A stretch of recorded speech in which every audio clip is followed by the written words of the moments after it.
இந்திய கம்யூனிஸ்ட் கட்சி, Marxist communist கட்சி, விடுதலை சிறுத்தைகள், மறுமலர்ச்சி திராவிட முன்னேற்றக் கழகம், கொங்கு நாடு கட்சி, ஏனைய கட்சிகள் இணைந்து அமைத்த கூட்டணி 39க்கு 39 இடங்கள், புதுச்சேரியை சேர்த்து 40க்கு 40 இடங்கள் வெற்றி பெற்றதற்காக தமிழ்நாடு புதுச்சேரி மக்களுக்கு எங்களுடைய நன்றியை நாங்கள் அடக்கத்தோடு தெரிவித்துக் கொள்கிறோம். தமிழ்நாடு மக்கள் திராவிட முன்னேற்றக் கழக காங்கிரஸ் கூட்டணிக்கு மிகப்பெரிய வெற்றியை தந்து இந்தியா கூட்டணியிலேயே தமிழ்நாடு ஒன்றுதான் 100க்கு 100 என்ற மதிப்பெண்ணை பெற்றிருக்கிறது என்பது நமக்கு சிறப்பான பெருமை. அதற்கு தமிழக மக்களுக்கு, புதுச்சேரி மக்களுக்கு நன்றியை தெரிவித்துக் கொள்கிறோம். அகில இந்திய அளவில் இந்த கூட்டணி ஏறத்தாழ 234 இடங்களை பெற்றிருக்கிறது. அது ஒன்றும் சாதாரண எண் அல்ல. பாரதிய ஜனதா கட்சி 303 தொடங்கி தனக்கு இலக்கு என்று 372 இலக்காக வைத்துக் கொண்டு தன்னுடைய கூட்டணிக்கு 400க்கு மேற்பட்ட இடங்கள் என்று இலக்காக வைத்துக் கொண்டு இறுதியில் பாரதிய ஜனதா கட்சி வெறும் 240 இடங்கள், அவர்களுடைய கூட்டணி 292 இடங்கள் என்று மிகப்பெரிய சரிவு அவர்களுக்கு ஏற்பட்டிருக்கிறது. உங்களுக்கெல்லாம் நினைவில் இருக்கும், 4வது சுற்று 5வது சுற்று வாக்குப்பதிவு நடந்து கொண்டிருக்கும் போதே பிரதமர் திரு மோடி அவர்களும் உள்துறை அமைச்சரும் நாங்கள் 300ஐ தாண்டிவிட்டோம், 350ஐ தாண்டிவிட்டோம், 400ஐ நோக்கி வீறு நடை போடுகிறோம் என்றெல்லாம் அவர்கள் பீற்றிக் கொண்டார்கள். அவையெல்லாம் எந்த அளவுக்கு பொய்யான பிரச்சாரம் என்பது இப்பொழுது அப்பட்டமாகிவிட்டது. இதைவிட பொய்யான பிரச்சாரம் என்பது இந்த எக்ஸிட் போல். உங்க தொலைக்காட்சி, தமிழ் தொலைக்காட்சிகள் எதுவும் அதை போடலைன்னு நான் நம்புறேன். ஆனால் இவையெல்லாம் தயாரிக்கப்பட்ட எக்ஸிட் போல் கருத்து கணிப்புகள். நானும் வாக்குப்பதிவு அன்று பல இடங்களுக்கு, பல வாக்குச்சாவடிகளுக்கு சென்றேன். எங்களுடைய நண்பர்களும் சென்றார்கள். எந்த வாக்குச்சாவடியிலையும் எந்த கருத்து கணிப்பாளர்களோ வெளியில நின்று வெளியில வர்ற வாக்காளரை கேட்டு கருத்து கேட்டதாக எந்த செய்தியும் கிடையாது, எந்த பத்திரிகை செய்தியும் கிடையாது, எந்த தொலைக்காட்சி செய்தியும் கிடையாது. இருந்தாலும் திடீரென்று நாங்கள் இத்தனை லட்சம் பேரிடம் கருத்து கணிப்பு செய்தோம் அப்படின்னு சொல்லி 350, 400 என்று கடைசியில எல்லாத்தையும் சேர்த்து பார்த்தா அந்த 350ல நிக்கிறாங்க. எப்படி எல்லாரும் இந்த 350 என்ற எண்ணுக்கு வர முடிந்தது? அதற்கு காரணம், ஒரு இடத்துல தயாரிக்கப்பட்டு அவர்களுக்கெல்லாம் போட்டோ காப்பி எடுத்து கொடுத்து இதுல 10 கூட்டி 10 குறைச்சு உங்க தொலைக்காட்சியிலே போடுங்கள் என்று சொல்லி எல்லா தொலைக்காட்சிகளிலேயும் இந்த 350, 400 என்ற எண்களை வெளியிட்டு பொய் பிரச்சாரம், மக்களை முட்டாளாக்கினார்கள். இதற்கு வேறு காரணங்கள் இருக்கலாம். அந்த காரணங்கள் எல்லாம் போக போகத்தான் தெரியும். எந்த அளவுக்கு மக்களை முட்டாளாக்க முடியும் என்று பாரதிய ஜனதா கட்சி முயற்சி செய்தது என்பதை பார்த்தோம். அதையெல்லாம் மீறி இன்று பாரதிய ஜனதா கட்சிக்கு இந்த நாட்டு மக்கள் அடக்கத்தை கற்றுத் தந்திருக்கிறார்கள். அவர்கள் ஆட்சி அமைக்க போறாங்க. நாளை மறுநாள் பிரதமர் மோடி அவர்கள் மீண்டும் பிரதமராக பொறுப்பேற்கிறார். தன்னுடைய பேச்சில் ஜவஹர்லால் நேருவோடு தன்னை ஒப்பிட்டுக் கொள்கிறார். அதாவது அவருக்கு கிடைத்தது 282, 303, 240 இந்த 3 எண்கள் தான்.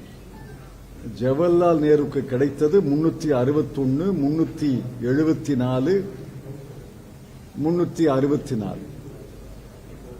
ஜவஹர்லால் நேருவோடு திரு நரேந்திர மோடி அவர்கள் தன்னை ஒப்பிட்டுக் கொள்வதை நாங்கள் நிராகரிக்கிறோம். இந்த நாட்டு மக்கள் நிராகரிப்பார்கள்.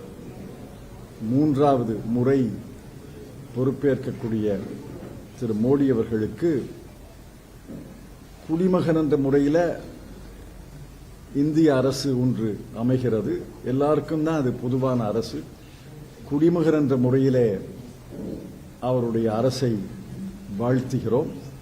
அதே நேரத்தில் எதிர்க்கட்சி என்ற முறையில் அந்த அரசு செயல்பாடுகளை நாங்கள் கண்டிப்பாக கண்காணிப்போம் என்று தெரிவித்துக் கொண்டு என்னுடைய முன்னுரையை முடித்துக் கொள்கிறேன். கேள்விகள் இருந்தால் நாங்கள் பதில் சொல்றோம். அதாவது இந்த தேர்தல்ல வெற்றி பெற்றதை கொடுத்து இப்ப திருமாவளவன் ஒரு விஷயம் சொல்லிருக்காங்க. என்னன்னா என்டிஏக்கு மக்கள் பெரும்பான்மை கூட்டல, சிங்கிள் மெஜாரிட்டி வரல. அதே சேம் டைம் இந்தியா கூட்டணிக்கு ஒரு அறிவுரை சொல்ற மாதிரி தான் அந்த முடிவுகள் அமைஞ்சிருக்குது. இந்தியா கூட்டணியில இன்னும் ஒற்றுமை பலப்பட வேண்டும் சொல்லிட்டு அவர் ஒரு விஷயத்தை முன் வச்சிருக்காரு. அதை பத்தி உங்களுடைய கருத்து? எல்லாருக்கும் தான் அறிவுரை, எல்லாருக்கும் தான் படிப்பினைகள். இப்ப சில மாநிலங்கள்ல காங்கிரஸ் கட்சி சிறப்பாக வெற்றி பெறவில்லை, இன்னும் சொல்ல போனா தோல்வி அடைந்திருக்கிறது. அது எங்களுக்கு படிப்பினை தானே. அவர்களுக்கு படிப்பினை என்று சொல்லும் பொழுது எங்களுக்கு படிப்பினை இல்லை என்று நான் சொல்லலையே. எல்லாருக்கும் படிப்பினை தான். பிரதமர் நீங்க சொல்றாரு ஈவிஎம் பத்தி காங்கிரஸ் ஏன் இப்போ பேச, மின்னணு வாக்குப்பதிவு எந்திரங்களை பற்றி காங்கிரஸ் ஏன் இப்போ பேச மாட்டேங்குது? அதே நேரத்துல ஏன் நீங்க வெற்றியை கொண்டாடுது காங்கிரஸ் எதிர்கட்சியா ஏன் வெற்றியை கொண்டாடுது அப்படின்னு சொல்லி விமர்சனம் பண்ணிருக்கோம். நாங்க தானே 3வது முறையா ஆட்சி அமைச்சிருக்கோம், அவங்க ஏன் கொண்டாடுறதுல ஈடுபடுறாங்க? முதல்ல ஈவிஎம் பற்றி சொல்றேன். காங்கிரஸ் கட்சியுடைய தேர்தல் அறிக்கையில் ஈவிஎம்ஐ நாங்கள் நிராகரிக்கவில்லை. தயவுசெய்து தேர்தல் அறிக்கையை படிச்சு பாருங்க. என்ன சொல்றோம்னா, அந்த விவிபிஏடி இயந்திரத்தில் அந்த தாள் வருதில்ல, அந்த தாள் நம்ம படிக்கக்கூடிய அளவுக்கு ஒரு 4-5 வினாடிகள் காட்சி அளிக்குது. அப்புறம் அந்த தாள் அந்த பெட்டிக்குள்ளேயே விழுந்துருது. எங்கள் தேர்தல் அறிக்கையில் என்ன சொல்றோம்னா, இந்த இவிஎம் முறையில் இன்னொரு முன்னேற்றத்தை செய்யணும். அந்த தாளை இப்ப அந்த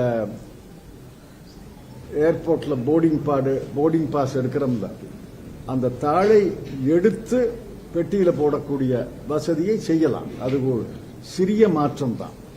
அந்த தாள் வரும்போது அந்த வாக்காளர் அந்த தாளை எடுத்து அதே விவிபிஏடி பெட்டிகளை போடலாம்.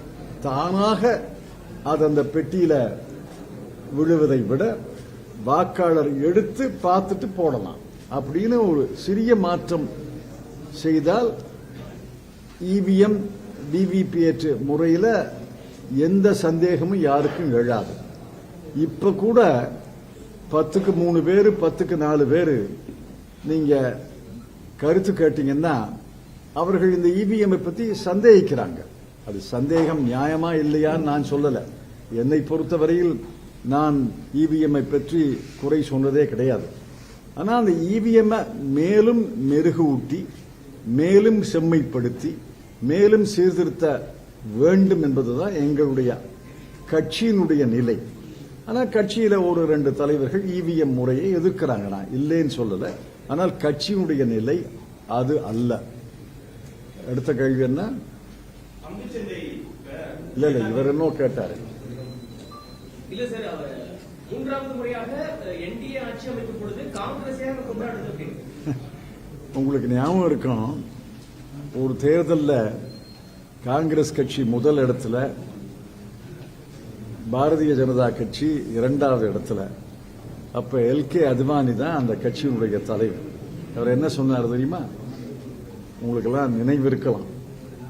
The winner comes second அப்படின்னு சொன்னார். வெற்றி பெற்றவர் 2வது இடத்துல வந்திருக்கிறார். இந்த தேர்தலில் தார்மீக வெற்றி என்பது காங்கிரசுக்கு தான். தார்மீக தோல்வி யாருக்காவது ஏற்பட்டிருக்குன்னா அது திரு நரேந்திர மோடி அவர்களுக்கு.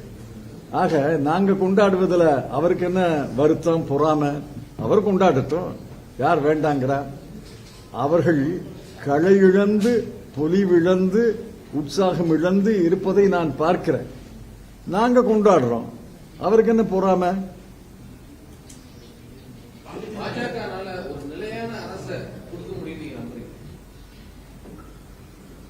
அது திரு மோடி அவர்கள் தான் பதில் சொல்லணும் அதுக்கு. ஏன்னா திரு மோடி அவர்கள் தான் குஜராத் முதலமைச்சராக 12 ஆண்டுகள் இருந்தபோது, இந்திய பிரதமராக 10 ஆண்டுகள் இருந்தபோது, அவர் ஒரு மனித ஆட்சி, ஒன் பர்சன் கவர்மெண்ட், ஒரு மனித ஆட்சியை நடத்தித்தான் அவருக்கு பழக்கம். இந்த ஒரு மனித ஆட்சி என்பது இப்பொழுது கூட்டணி அரசாக அமைக்க வேண்டிய கட்டாயம் அவருக்கு இருக்கு. அது நிலையான ஆட்சியா இருக்குமா இல்லையா என்பதை அவர் சொல்லலாம், அல்லது காலம் சொல்லும். நான் சொல்ல முடியாது, நீங்களும் சொல்ல முடியாது.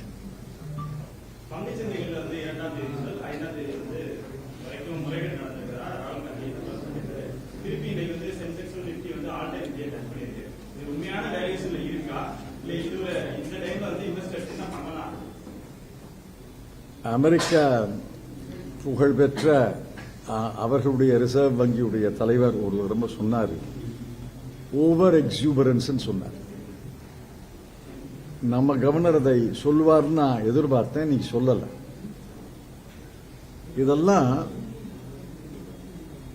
பங்குச்சந்தை வளர்ச்சியை குறிக்கல, பங்குச்சந்தையினுடைய வீக்கத்தை குறிக்கிறது. இந்த அளவுக்கு இந்திய பொருளாதாரம் உயரவில்லை. இந்திய பொருளாதார உயர்வை ஏற்ப பங்குச்சந்தை உயர்ந்ததுன்னா அதை ஏற்றுக்கொள்ளலாம். ஆனா இந்திய பொருளாதாரம் ஓரளவுதான் உயர்கிறது. ஆனா பங்குச்சந்தை பெருமளவு உயர்கிறது என்றால் இது பங்குச்சந்தையினுடைய வளர்ச்சி அல்ல, பங்குச்சந்தையினுடைய வீக்கம். ஒன்று. இரண்டாவது, நிப்டி 100 கம்பெனிகளுடைய பங்கு, அத விலைய அது குறிக்கிறது. சென்செக்ஸ் 50 கம்பெனிகளுடைய பங்கு, அதை வைத்தே இந்திய கம்பெனி உலகத்தையே மதிப்பிடக்கூடாது.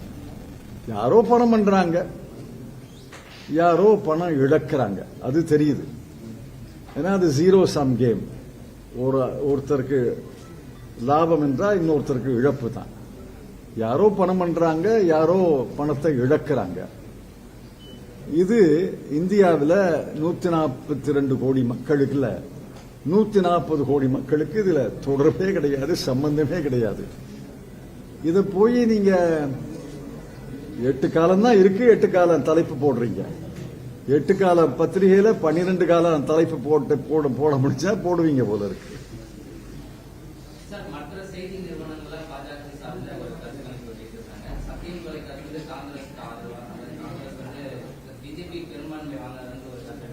நீங்க சொல்றது புரியல எனக்கு. என்ன சொல்றீங்க?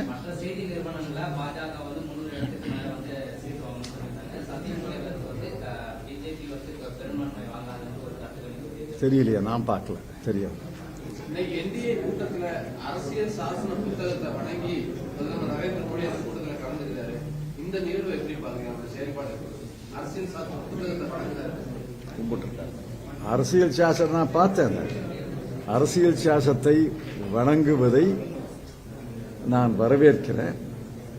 அரசியல் சாசனத்தை வணங்கிவிட்டு அரசியல் சாசனத்தை குலைக்காமல், குலைக்க விடாமல் இந்திய மக்கள் ஒரு பாதுகாப்பு அரணாக இந்தியா கூட்டணிக்கு 240 இடங்களை தந்திருக்கிறார்கள். இது மக்களுடைய தற்காப்பு செயல். செல்ஃப் டிஃபென்ஸ், தங்களுடைய அரசியல் சாசனத்தை பாதுகாத்துக் கொள்வதற்காக மக்கள் 240 இடங்களை இந்தியா கூட்டணிக்கு தந்திருக்கிறார்கள். அதனால இனிமே அரசியல் சாசனத்தை வணங்காம என்ன செய்யறது? வணங்கும் போது என்ன மனசுக்குள்ள நினைச்சாருன்னு அவரை தான் சொல்லணும். பாஜகவின் மீது முக்கியமா வைக்கக்கூடிய பிரதானமான குற்றச்சாட்டுல ஒண்ணு, காங்கிரஸ் போன்ற கட்சிகள் வந்து மதங்களை வைத்து மக்கள் வந்து பிரிக்கிறாங்கன்னு சொல்லிட்டு, இப்ப மோடி அலைங்கிறது நம்ம அவ்வளவு பார்க்க முடியல. அதே நேரம் வந்து சிங்கிள் மெஜாரிட்டி கிடையாது. இது மாதிரியான விஷயங்கள் வருங்காலத்துல குறையும் நினைக்கிறீங்களா? இல்லைன்னா இது மாதிரி விஷயங்கள் செய்யறதுக்கு பயப்படுவாங்கன்னு நீங்க நினைக்கிறீங்களா? தெரியலையே. மோடி அவர்கள் அவருடைய உளவியல் மனநிலையெல்லாம் நான் ஆராயக்கூடிய அளவுக்கு நான் அந்த துறையில ஒன்றும் நிபுணர் அல்ல. ஆனால் அவருடைய கடந்த கால ஆட்சி, குஜராத்தில் இந்தியாவில் ஆட்சி என்பது அவர் தான் பிடிச்ச முயலுக்கு 3 கால்னு சாதிக்கிறது. அதாவது ஒன்று சொல்கிறேன், மணிப்பூர்ல ஓராண்டுக்கு மேலாக மிகப்பெரிய உள்நாட்டு கலவரம் நடைபெறுகிறது. பல 100 பேர் உயிர் இழந்திருக்கிறார்கள். ஏறத்தாழ 40,000 சொல்றாங்க, 70,000 சொல்றாங்க.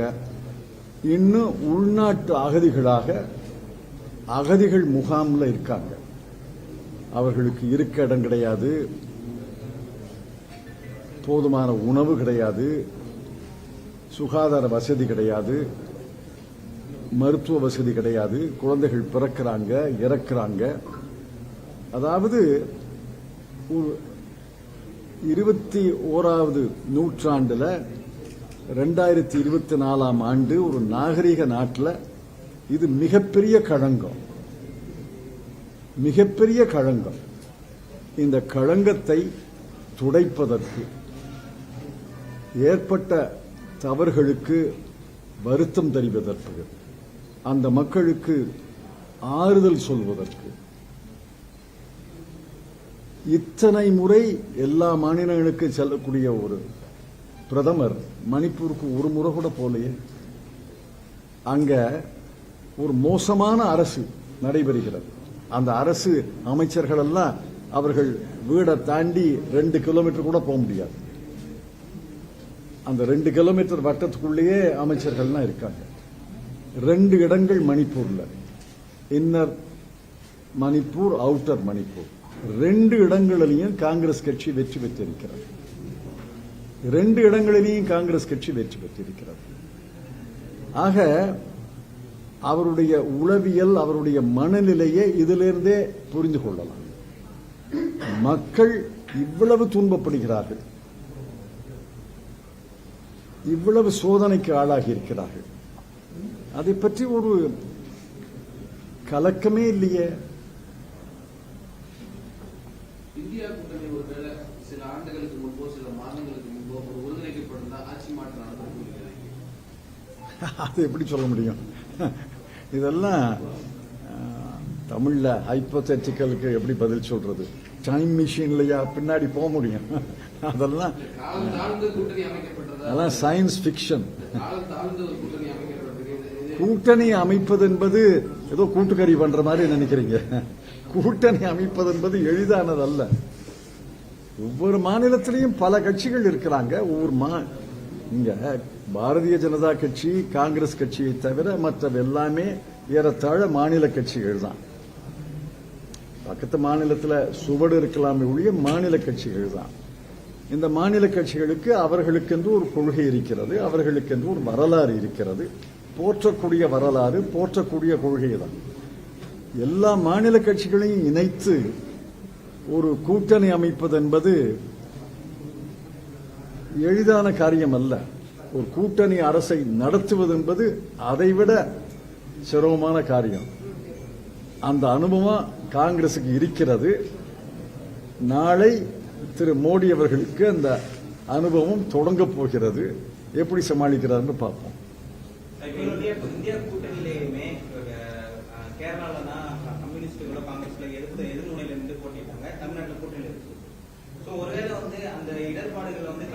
இன்னும் அதிகமான இடங்கள் பெற்று க்ளோஸ் கால் வந்திருக்குமோ? ஒருவேளை சந்திரபாபு நாயுடு இவங்களோ இந்தியா கூட்டணி வந்து காங்கிரஸ் ஆட்சி அமைப்பதற்கான ஒரு சூழல் உருவாகிட்டு எக்ஸ்டர்னல் ஃபேக்டர்ஸ் எல்லாம் நம்ம கட்டுப்படுத்தி இருந்த ஒரு காங்கிரஸ் வந்து ஒரு இடர்பாடு கிடையாது. அந்தந்த மாநிலத்துக்கு ஏற்ற சூழ்நிலையில தான் கூட்டணி அமைக்க முடியும். இப்ப ஆந்திராவில் காங்கிரஸ் கட்சி கூட்டணி அமைக்க விரும்புகிறதுன்னு சொன்னா யாரோடு அமைக்கிறது? YRSCP கட்சியும் எங்களோடு கூட்டணிக்கு வராது, தெலுங்கு தேசமும் வராது. யாரோட கூட்டணி அமைப்பது? அதனால அந்தந்த மாநில சூழ்நிலைகளுக்கு ஏற்பதான் கூட்டணி அமைக்க முடியும். கூட்டணி அமைப்பதை ஏதோ ரொம்ப எளிதான காரியமாக நினைக்கிறீங்க. அப்படியெல்லாம் எளிதான காரியம் அல்ல. கூட்டணி அமைப்பதும் கடினமான காரியம், சிக்கலான காரியம். கூட்டணி அரசு நடத்துவதும் சிக்கலான காரியம். தமிழ்நாட்டில் 39 தொகுதியில் வெற்றி பெற்றாலும் ஒரு 7% வாக்கு வந்து திமுக கூட்டணி குறைஞ்சிருக்கு. அதே நேரத்தில் பாஜக கூட்டணியோட வாக்கு சதவீதம் இதெல்லாம் மேலெழுந்த வாரியான பார்வை. இன்னைக்கு ஒரு பத்திரிகையில பார்த்தேன், பாரதிய ஜனதா கட்சிக்கு இத்தனை சதவீதம், 11% வரும். காங்கிரஸ் கட்சிக்கு 8% போடுறாங்க. என்ன ஒரு பள்ளிக்கூட கணக்கு ஆசிரியரே இதனுடைய பொய்மையை சொல்லிடுறாரு. 9 இடங்களிலே போட்டியிட்டு இத்தனை சதவீதம், 21 இடங்களிலே போட்டியிட்டு இத்தனை சதவீதம் தான் ஒப்பிடவா முடியும்?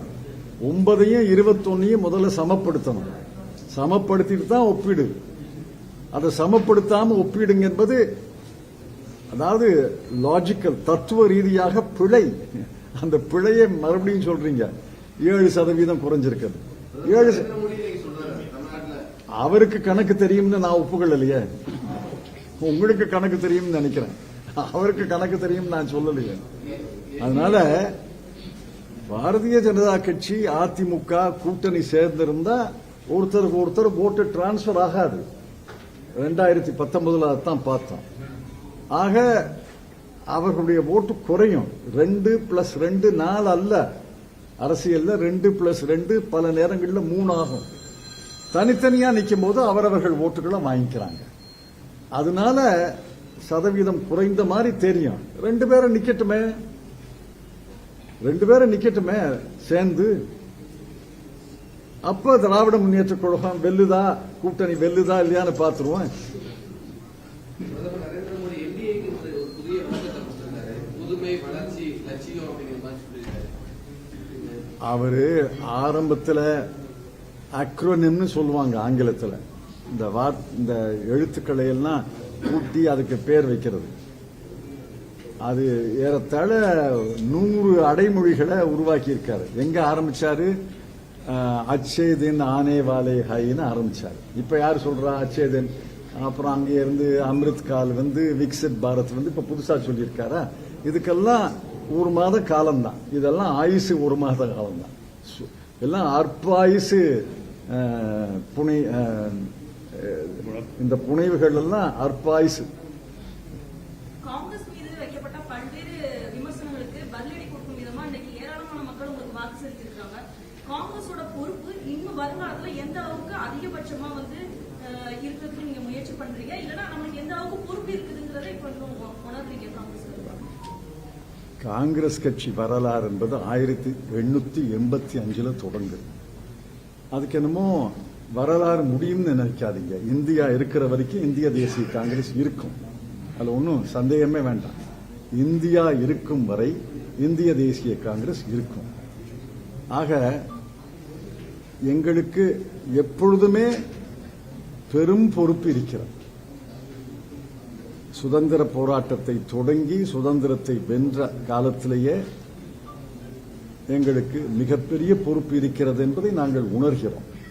சில நேரங்களில் இந்த பொறுப்புகளை ஒழுங்காக நாங்கள் நிர்வகிக்கிறோம். சில நேரங்களில் பொறுப்பை சரியாக நிர்வகிக்கவில்லை.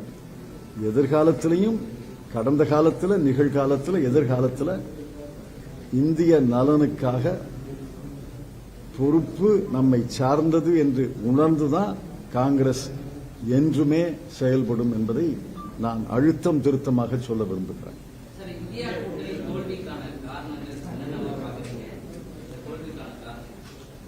நீங்க தான் தோல்வின்னு சொல்றீங்க, நாங்க வெற்றின்னு சொல்றோம். இன்னும் வெற்றி அடைஞ்சிருக்க வேண்டும். அந்த இப்ப ஒலிம்பிக் ஓட்டப்பந்தயத்தில் தங்கப்பதக்கம், வெள்ளிப்பதக்கம், வெண்கலப் பதக்கம் 3 பேரையும் மெடலிஸ்ட் தான் சொல்லுவாங்க, ஒலிம்பிக் மெடலிஸ்ட். நாங்க தங்கப்பதத்துக்கு முயற்சி செய்தோம், வெள்ளிப்பதக்கம் கிடைத்திருக்கிறது. அதுக்காக இது கடைசியா ஓட்டம் இல்லையே, அடுத்த ஒரு ஓட்டம் வரும் இல்ல. நாங்க வெற்றின்னு நினைக்கிறோம், நீங்க ஏன் அத வெற்றி வாய்ப்பை இழந்ததாக? நாங்க மகிழ்ச்சியா இருக்கிறோம், இன்னும் நல்லா செஞ்சிருக்கலாமே என்கிற ஆதங்கம் தான். அவர் தான், அவங்க கட்சி தான் அழுது வடிகிறாங்க. ராகுலோட யாத்திரை உங்களோட வெற்றிக்கு எந்த அளவுக்கு பலன் அளிச்சிருக்கு? பெரும் பயன் அடிச்சிருக்கு, அதுவும் சந்தேகமே கிடையாது. நீங்க இல்லைன்னா ஓய்ந்திருந்த காங்கிரஸ் தொண்டர்கள், ஒதுங்கி இருந்த காங்கிரஸ் தொண்டர்கள், ஒதுங்கி இருந்த காங்கிரஸ் மூத்தவர்கள் எல்லாம் களத்துக்கு வந்திருக்காங்கன்னா அதற்கு அவருடைய யாத்திரை மிகப்பெரிய பங்காற்றி இருக்கிறது என்றுதான் நான் நம்புகிறேன். இந்தியா கூட்டணி ஆங்கிலத்தில் யாராவது கேள்வி கேட்கறீங்களா? இது எனி ஒன் இன் இங்கிலீஷ்? இல்ல இப்ப கேட்டிருக்கோம். This won't end.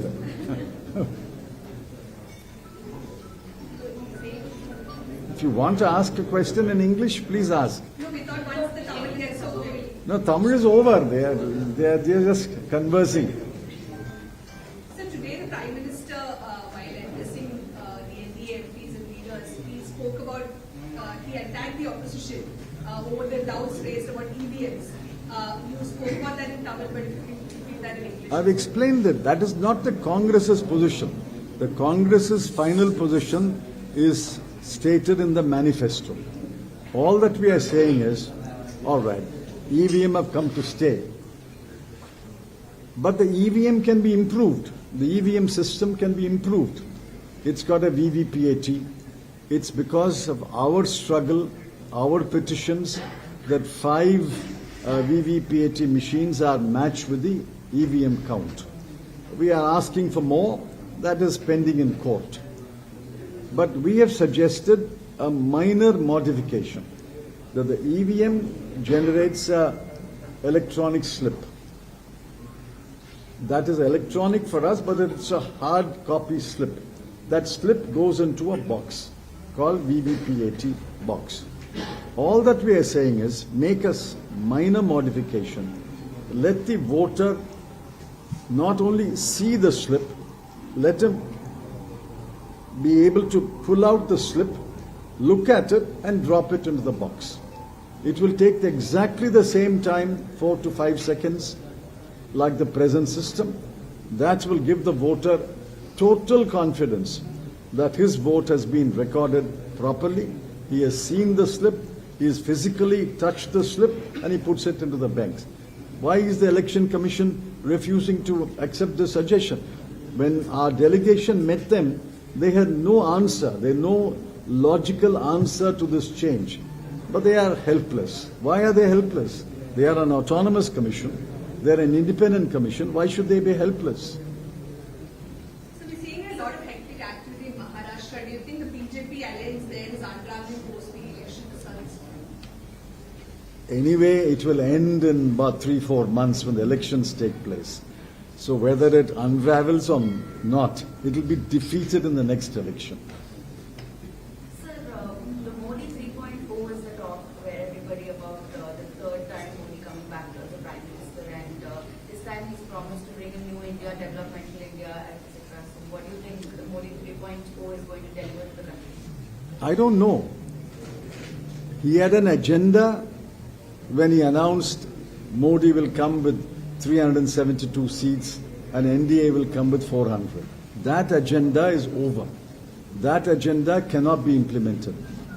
Now he has to work out an agenda in consultation with several political parties, and he has to work out an agenda for 3.0. I don't think he has reflected on that agenda yet. He's probably talking about his old agenda. That agenda has been buried. That agenda, in our view, included amending the Constitution, tampering with the reservation policy, and many other things which are unacceptable, undesirable. What is his new agenda? We'll know when the coalition government either presents a budget or in the president's address. We'll wait to see what their agenda is. So the Prime Minister bowed down before the Constitution of India today in the NDA alliance meeting, and there was a lot of accusations from the Congress about how the BJP government is a threat to the Constitution, and now we are seeing different scenes. So what do you think is unraveling there? But what choice did he have?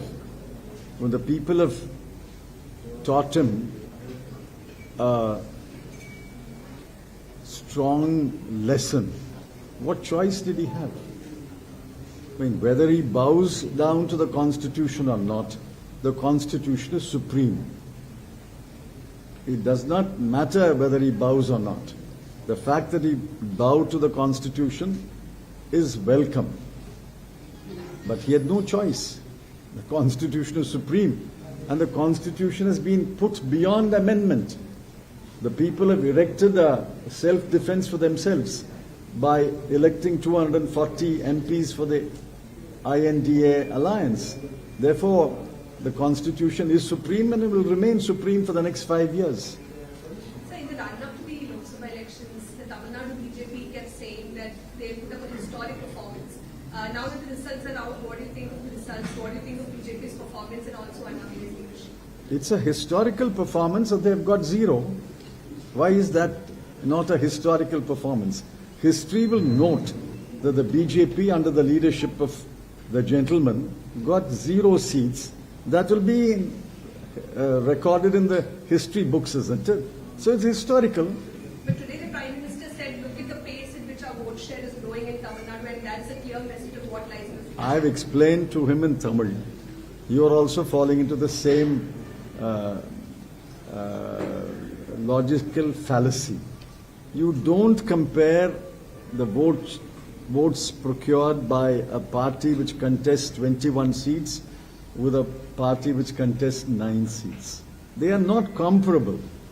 First you will have to equalize 21 and 9 and then compare, which can be done. It's a simple arithmetic exercise. But you simply comparing the votes secured by 21 seats and votes secured by 9 seats, it's logically fallacious. So the Prime Minister took a shot at Congress today and said that the total number of seats won by Congress in 2014, 19 and 24 put together is still less than what BJP won in Agreed. I can say that the total number of seats that the BJP won in 2014, 2019 and 2024 is far less than the total number of seats Jawaharlal Nehru won in 1952, 1957 and 1962. Where does such arguments take us? You total Mr. Jawaharlal Nehru's total for in 3 elections and total Mr. Modi's total in the 3 elections. There is a vast difference. These are all verbal gymnastics. They mean nothing. Okay? அவ்வளவுதானே? நன்றி நன்றி.